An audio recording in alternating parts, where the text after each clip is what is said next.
You clicked on this video because you are interested in investing in Boxable.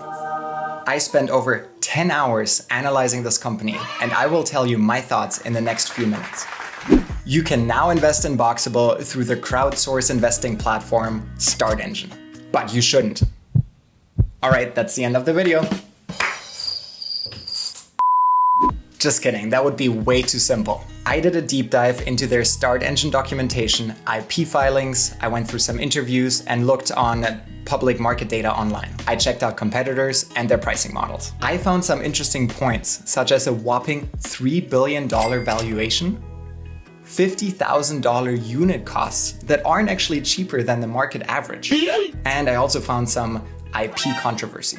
We have been able to mass produce food, electronics, medication and other products, but yet 99% of homes are built on site and don't take advantage of economies of scale that we're used to in all other industries. Boxable was trying to solve this problem, but they did a pretty shitty job at it.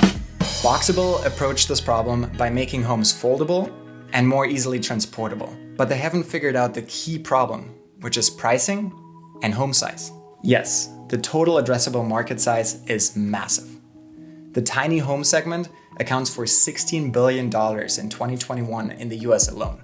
And if Boxable were able to capture the market of the larger homes, this number is likely to be a magnitude larger. But I don't think that Boxable is actually going to capture this market at all. And I don't believe that they're worth a whopping $3 billion. The key factor I look at when I invest in companies is the unit economics. So let's talk about the price. Their casita model only costs $50,000, which sounds great if you first think about it, but let's dive deeper into it. The casita model has 375 square feet of livable space, and the company claims that they can get the price down to $50,000 eventually. However, Boxable doesn't list any of the prices associated with this product, such as shipping, hooking it up to electricity or water, permitting, and other costs related from setting up the house from start to finish. And then you also need to buy the land that the house sits on. That makes me skeptical. I believe that buying one of these houses will eventually cost the buyer between $60,000 and $100,000, on top of another $100,000 to $300,000 for the land, depending on where you live. Just so that you can live in a container home and wonder all along, what the hell did I sign up for?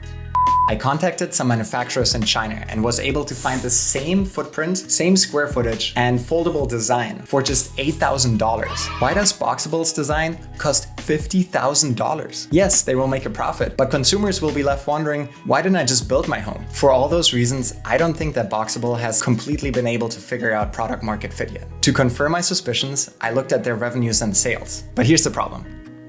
I wasn't able to find any public data. They don't list any of them on Start Engine or any of their investor pitch decks. What I was able to find is that they do have a contract with the US government to build about 150 units of the casita homes for about $10 million. But that's $10 million for a company that's worth $3 billion.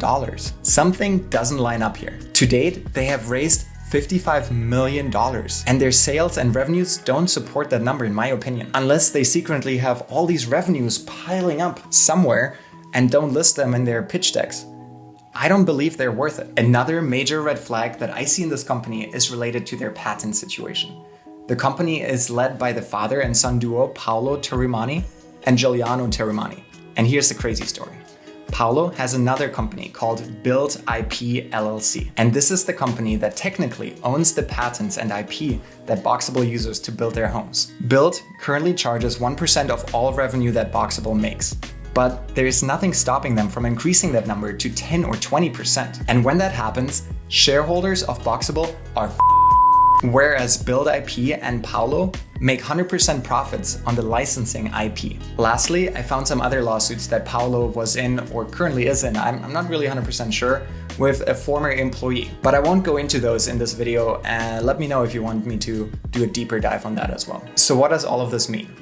In my opinion, I believe the company is severely overpriced. At $3 billion currently, they severely limit themselves to 10 or 100x. Think about it. To 10x, they would need to be worth $30 billion. And to 100x, they need to be worth $300 million. I don't see this company getting there, especially with the sales that they have right now. On top of that, I don't believe they have figured out product market fit yet. The pricing also seems ridiculous to me if the market rate is about the same what they charge. And then there are all the red flags with the patent, legal IP, and the lawsuits. Overall, feel free to invest if you love the company, what they're doing, and believe that they can 10x or even 5x. But in my opinion, this is definitely not a company that I'm investing in. Let me know what your thoughts are on this company in the comments below. Did I miss anything with my analysis? Please let me know. Also, if you would like me to do a more in-depth analysis with my investment process, let me know in the comments below. Or if there's any other companies that you would like me to cover, message me or let me know in the comments. All right, that's a wrap. Subscribe. Peace out.